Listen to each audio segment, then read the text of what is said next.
I'm a 50-year-old man, and I've been married to my wife, Amy, who's 48, for over 2 decades, 23 years, to be exact. We have 3 kids. Rachel, 22, Jake, 19, and Ava, who's almost 18. Recently, Amy confessed that she had been cheating on me with a coworker, Matt, who's 27. For privacy, I'm using fake names here. A week ago, Amy sat me down and told me that she had been seeing Matt for 2 years. She said she finally felt ready to tell me the truth and take things to the next level with him. Our kids are mostly grown now. Ava will be an adult in 2 months, and she thought it was the right time to come clean. When Amy told me, I was devastated. I'm thankful none of our kids were around to see me break down. Rachel had already moved out for work. Jake is in college, and Ava was at a friend's house that day, so we had the house to ourselves. That's probably why Amy chose that moment to tell me. She tried to comfort me as I cried, begging her not to leave and asking her to give our marriage another chance. But she told me she couldn't stay in a loveless marriage anymore. My whole world turned upside down. Naturally, my first reaction was to beg her to stay and deny what she had said. I asked for no judgment. I was in a moment of weakness. After half an hour of sobbing, the reality started to sink in, and I managed to compose myself. Amy continued patting my arm, saying things like, "It'll get better, and you'll find someone." I felt like a wounded puppy, not her husband, the one she had been with for 23 years. Once I pulled myself together, I stood up and told her to leave. I didn't want her around anymore. When I said this, she was clearly surprised by the sudden change in my reaction, from begging her to stay to asking her to leave. To be honest, I was surprised too, but I said it anyway. Amy didn't say anything. She packed a few belongings into an already packed duffel bag and left in silence, after a brief side hug that I didn't return. I just stood there, stiff as a statue. After she left, I cried for hours, until Ava came home. I was shattered. My marriage was over, and the woman I had loved more than anything had not only cheated, but had done so for 2 whole years. She didn't even seem to think there was anything wrong with what she'd done. She acted like it wasn't a big deal, and only tried to comfort me, because she probably felt uncomfortable seeing me cry. There were so many thoughts running through my mind, but at least after a week, I'm feeling more stable. I'm holding it together for my kids, if not for myself. This has been a huge shock for them, too. When Ava came home, she found me sleeping on the couch. She could tell I had been crying, as my eyes were red and puffy. She asked me what was wrong and where her mother was. I didn't want to say it out loud. It would make it real. But I told her the truth.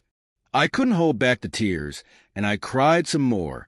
It was embarrassing, but at least Ava was there, comforting me. She was just as shocked as I was when I first found out. I hadn't told anyone else yet, but Ava made a few calls.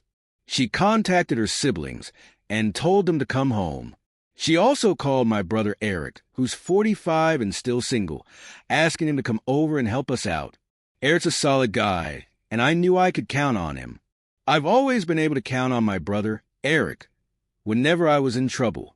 He proved me right when he showed up at my house just a few hours after Ava called him, even though he lives quite far away. Eric knew I needed time to process everything and grieve the end of my marriage, so he moved in to help take care of us for the next few days. It's been a week now, and he's still here, as are my kids. We're all trying to cope with this together, try and make sense of it, even though it still feels like a nightmare I can't wake up from. I never thought Amy leaving would affect me this much, especially my mental health. But Eric was right to come over and stay with us because I've been completely lost since she left. Some mornings, I can't even bring myself to get out of bed. I know I need all the help I can get, and I'm grateful that my kids have been incredibly sweet and supportive during this time. I've talked to my lawyer, and we're preparing for the inevitable divorce. I haven't filed for divorce yet, though, because I've been waiting for Amy to serve me. It felt strange that it hadn't happened yet, but last night, I finally found out why she hadn't filed. Late last night, I got a call from Amy, and I was shocked. We hadn't spoken since she left, and I had no idea why she was calling me out of the blue after almost a week.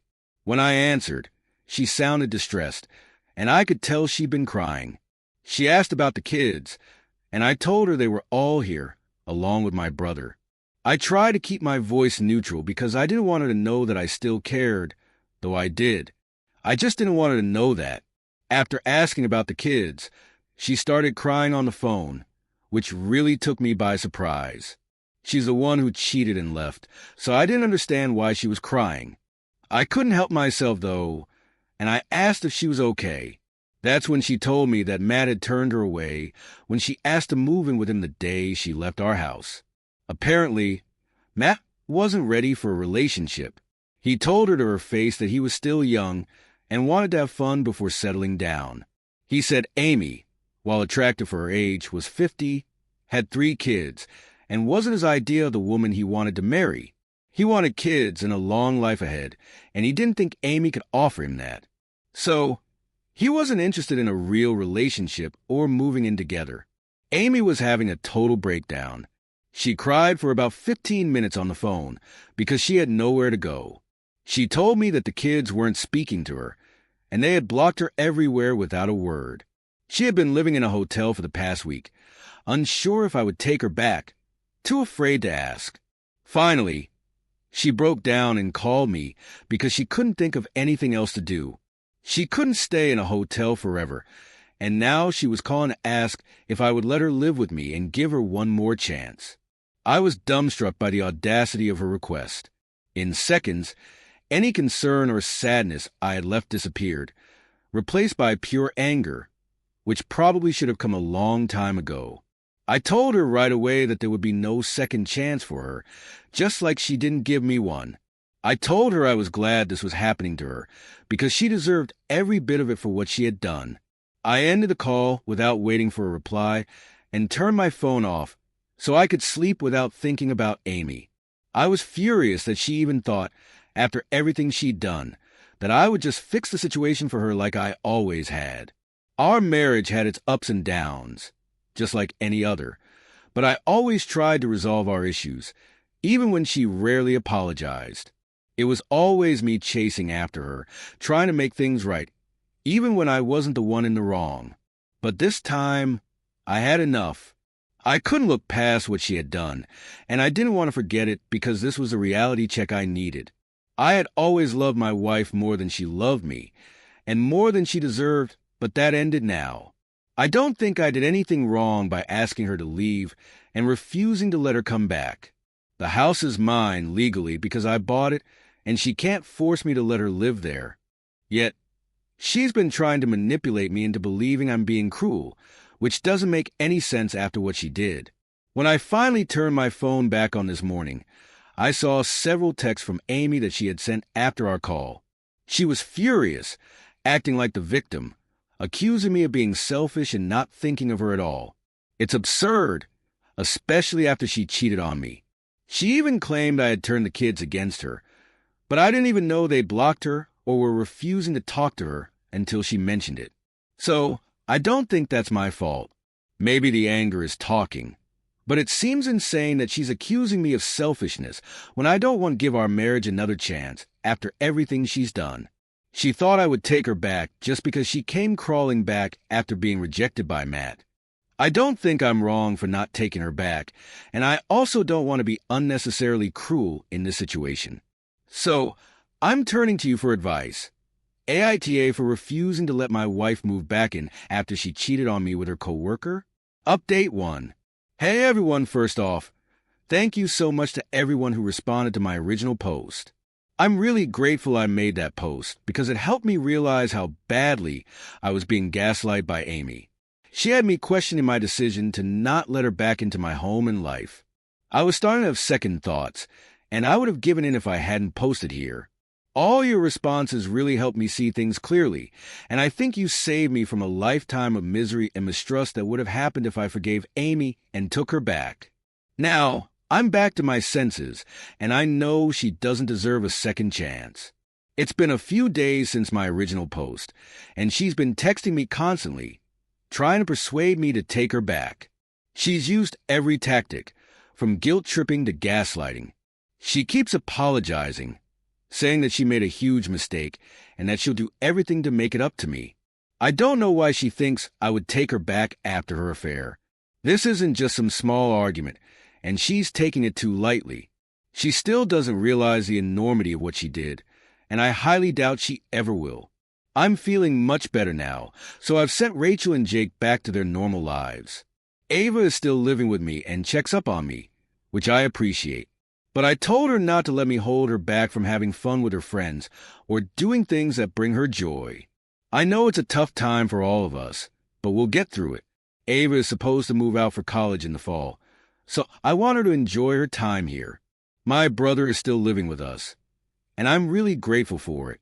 He's not very emotional or affectionate, but he's been there for me, and it's made me feel like I can let go a little, which I really needed. I know he'll eventually have to go back to his life, but I'm lucky he's here for me now. As for the legal side, my lawyer and I have already filed for divorce. We went ahead with the petition yesterday after everything that's happened. I realized that now Amy had nowhere else to go. She wasn't planning to file for divorce anymore. She was hoping to come back. However, she will be served in a couple of days, and that's when the real battle begins. Just thinking about it already exhausts me, so I can only imagine how much more mentally draining it will be when I'm actually going through the process. I never expected to be getting a divorce, but here I am.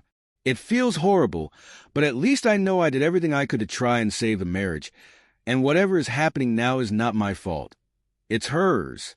I don't need to feel guilty about any of it. I'm also thankful my kids are grown, because I can't imagine having to go through a custody battle on top of the divorce. Update 1. Amy was served with the divorce papers today, and from the messages she sent me, it's clear she didn't take it well. I haven't blocked her yet, because I haven't found the strength to cut her off entirely, but I will soon. She sent me several hateful messages, saying things she wishes would happen to me. According to her, I'm the one who ruined her life, and I'm just seeking revenge on her for trying to have a little fun to distract herself from her boring life. She even told me I'm almost 50 and look it, like I don't already know that. My appearance is what it is. I'm aging like anyone else.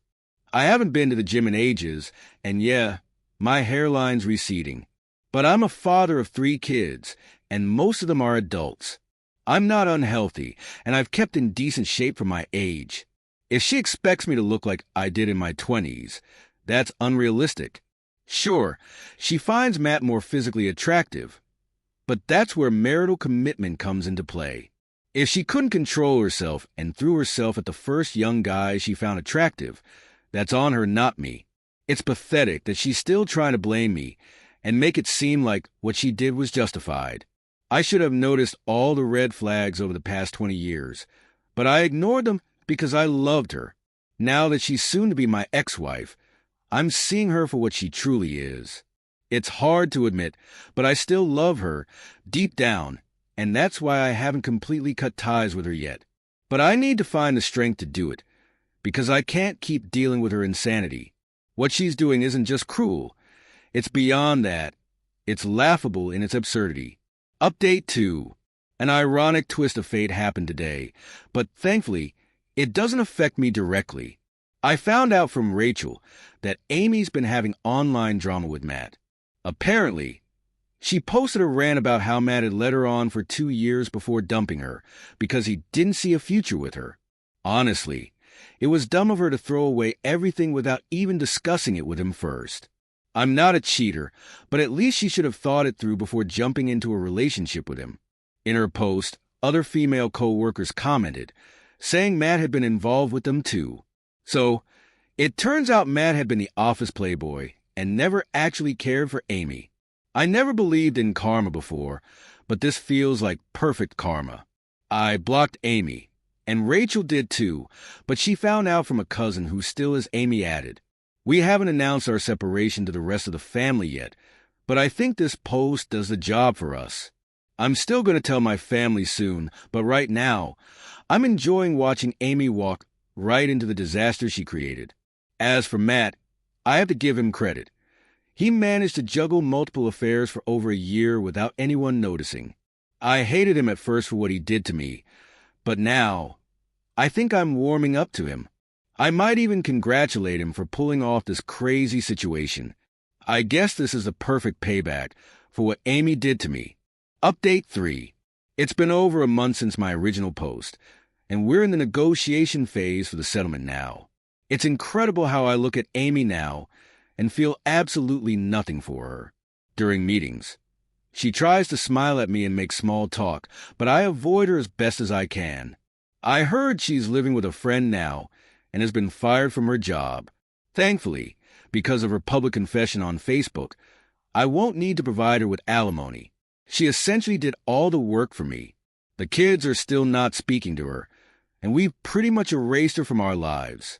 I know it's not healthy, but it's too fresh right now to discuss emotionally. I'm doing better than when I first posted, and I know things will only improve with time. I'm planning to start therapy soon after the divorce is finalized. Hopefully, that'll help me feel better about everything in the long run.